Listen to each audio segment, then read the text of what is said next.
Hi, good evening. On day 93 of our 99 days. Our final week has started. Um, and today, actually, I typed in the title that we compare ourselves, and I'm not even sure I'm going to talk about it. I'm actually quite blank today again. Um, I've even looked through my new program if any topics were still missing in this program. Um, and I can't come up really with anything new, and kind of feels I'm repeating myself. Um, but I'm not sure if I touched upon the fact that we compare ourselves constantly and even unconsciously. And we've already talked about, and many times, of course, about our limiting beliefs and our lack beliefs, and the fact that we feel not good enough in certain situations, depending on what we thought about ourselves in the past or in the present. And not good enough means that you have made a standard for yourself. So there's some kind of measurement there uh, that you take as something which is good enough. And of course, that measurement has been put there when you were young as well, when you got the injury of not being good enough, of feeling not safe enough, and that resulted in feeling not good enough. So in that moment, you made a certain measurement. You said, like, okay, if I would have done that, then I would have been good enough. Or if that would not have overcome me, then I would have been good enough. So there is, or if someone wouldn't have said that to me, I would have been good enough. So there is this, and of course, this goes. Sometimes it's not measurable, but there's a sense of being less than anyone else around you. At least that's what you perceive yourself to be. And throughout our lives, we actually compare ourselves as soon as we feel a little bit challenged, or more or less challenged, depending on what we're doing. And I've noticed myself lately that being online a lot, um, by connecting people through Facebook or other social media, following teachers in the past for many years, and not even actually following a teacher now, but I've noticed um, that there's a moment that it always comes up somewhere that I start comparing myself. So I first start comparing myself, and then I judge myself being less because that teacher gives me new inspiration. So he or she is better than I am. And then when I've actually overcome that, or feel that I'm leveling with that person in sense of wisdom, which is in ridiculous to even think about that I'm thinking in these terms, but this is just an example. And then when you are at this, well, I will now on this equal level, then I feel that this sense of comparing is actually blocking me a lot. And I'm now actually literally stepping out of these information streams because it's literally blocking me from feeling empowered. It's literally disempowering me. And I've thought about this, how that actually happens throughout your whole life, that you compare yourself with someone else. And as long as you're not conscious about what your measurement is, and in my case, it was about the be able to share my wisdom in a way that feels in alignment with me. That was my new standard, which I wanted to reach, or which I still want to reach. I started comparing myself first, and it took me a long time before I could acknowledge to myself that it's good enough and that we're all just are equally sharing these teachings in different ways with different wordings and with different energy, but it's all kind of the same. There's not even one better or worse, it's just different. And we will all attract our different groups of people. That's what I really strongly believe. Um, but in other cases, when you see a picture of someone, you unconsciously compare yourself. Um, he or she is more beautiful, he or she looks ugly, he or she is more fat, he or she is more thin, whatever it is, there are immediately judgments. And we talked about judgment in the sense that you put yourself above or below someone. But this, what you're actually doing before that is that you compare yourself with that person. So you keep measuring yourself. And that's a very tiring exercise actually to do that all day. And nowadays with being online, as we're all being online so much, and we have so much input the whole day of different people, people being successful, people being very known, new musicians popping up everywhere, song contests which with brilliant musicians. And so if you have a certain passion that you would like to share, and you then you automatically will find people who share a similar passion to you. Like I have found my teachers online who share the same or similar passion as me. Then in that moment you start comparing yourself. So if you want to be a singer, even if it's just for fun, then you start comparing yourself with other singers you find online. And whatever the topic is, you keep comparing yourself. And why do I actually do that?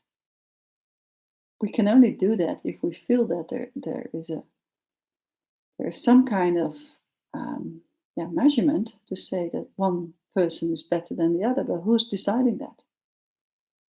Who puts that better or worse there?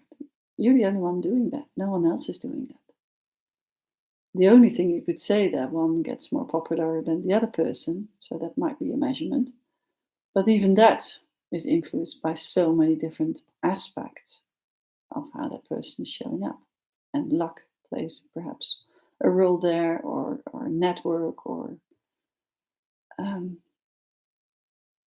so without even knowing exactly why one is better than the other, I think it's just wise to stop comparing at all. Just get out of the fact that you're comparing. And it also shows up with the theme of jealousy, when you're jealous of someone else who are in a relationship and there's a third person you're jealous of. Then there's always comparison popping up immediately. And obviously the essence of all is that you don't feel good enough in that specific item where you compare yourself. Um, but it's absolutely useless. It doesn't. You don't gain anything by comparing yourself with someone else. Um, so it's more easy or more useful actually to just acknowledge where you feel this insecurity and stop comparing, or stop even looking at other people, and just focus on your own passion, your own alignment, your own uh, intention, and whatever else you have to do or want to do in life that blocks you from moving forward. And so, in that sense, I mean, I'm very in favor of healthy relationships with friends or with loved ones and with families. But sometimes it might be really useful to just focus for a period of time on yourself, so you don't get distracted by this um, possibility that you compare yourself with others. Because it's, to me, it has been really a distraction. And this is just an example, of course, but perhaps you can see examples in your life where actually, besides the fact that you already had a lack belief, then you actually start to find confirmation in your environment to confirm that lack belief by comparing yourself with others. And while you will find many truth then there, because there's always someone who you will find better, because you already have that lack belief that's showing up. So stop comparing. That's actually the message here. Even stop as soon as you feel yourself doing it, stop comparing and go back to what you want to achieve for yourself, or what you want to release for yourself.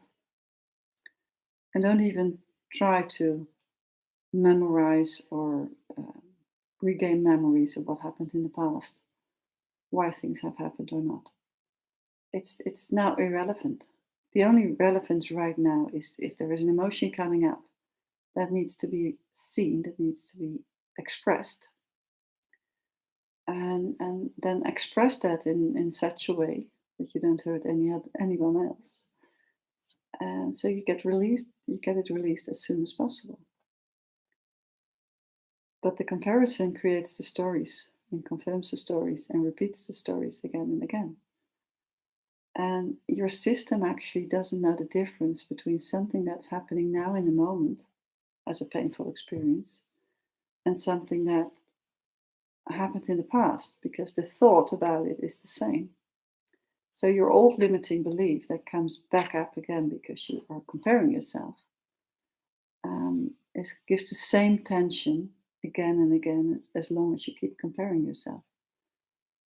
So every time you do it, you're repeating that tension, and it gives a disbalance to your body. It's this emotion that gets stored again or get increased actually. Um, so yeah, stop comparing. That's actually my message for today.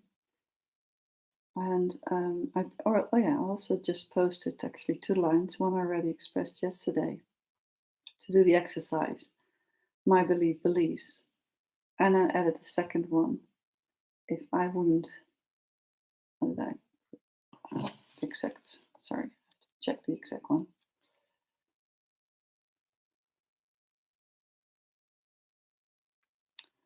Find it. It's not in here. Well, if I wouldn't feel fear, I would. Yeah, if I wouldn't have fear, I would. And that second one, it's best to do that with the hand on your heart, because a lot of the fear is actually is most of the time released in your heart or in your stomach, if the fear is really felt there. And then repeat that question, and when you do it from the heart, it comes also from your deep inner alignment, deep unconsciousness, or your subconscious. And then the answer will come up, what you actually are. Well, actually, the positive way comes up. So if I wouldn't be frightened, I would. And the first thing that came up for me, like I would call anyone and ask if they would join my next course, because I know I'm hesitant about this next step in selling myself or selling this next program. And it was so funny that it came up immediately. Um, so actually, you already know then what the action is you want to do, and then you can just rethink actually what was the fear underneath that, why I wouldn't do it. So it kind of gives you like an open road or path where you want to go to. If the fear is not blocking you, what would you be doing? So these are just 2 exercises to just get more clear actually where you still feel blocked or where fear is still holding you back.